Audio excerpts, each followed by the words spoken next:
nga. Oo, naging inactive sa boxing pagkatalo niya doon kay tangina.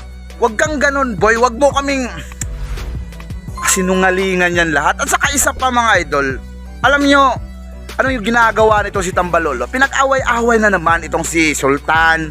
Parang rambulan na eh. Oo, Casimero at saka Angkas. Yung para bang sinasabi niya na, oh, kayo dyan mga kangkong, oh, di ba? Ako hindi ko pinagtatanggol dito si Casimero, pero yung ang hatid niya ba, yung parang gusto niya gulo. Oh, yung parang mga fans gusto niya ipag-away-away, ipagsabong-sabong, yung mga baksidor. Oh, ito nakita niyo ha, si kalaban lang ng nakaraan tapos ilalaban sa, oh, di ba yung parang gano'n? Tapos dyan yung mga sinusuportahan nyo, wala pa rin, kahit nga announce, wala pa rin. Ay nako, tumahimik ka na Silver Boys, maawa ka, tumahimik ka na. At saka isa pa, paano kami maniwala sa'yo?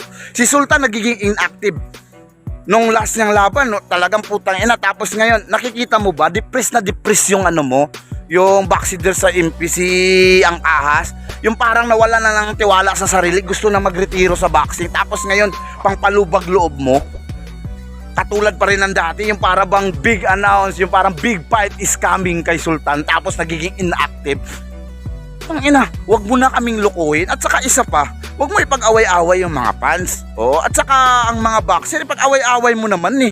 Oh, ako wala akong pakialam, hindi ko pinagtanggol dito si Casimero mga idol, alam nyo yon. Pero itong putang inang Tambalolo na to, hindi pa rin makamove on until now. Grabe, oo, tang ina, walang ganyanan boy. At yun lang mga idol, mga kabatang Mindanao. Kung hindi ka pa nakapag-subscribe sa aking YouTube channel, BM Solil Vlogs aka Batang Mindanao, nakapag walang gana eh, mainit ulo ko, kaya pasensya na kayo mga idol. Salamat at yun lang.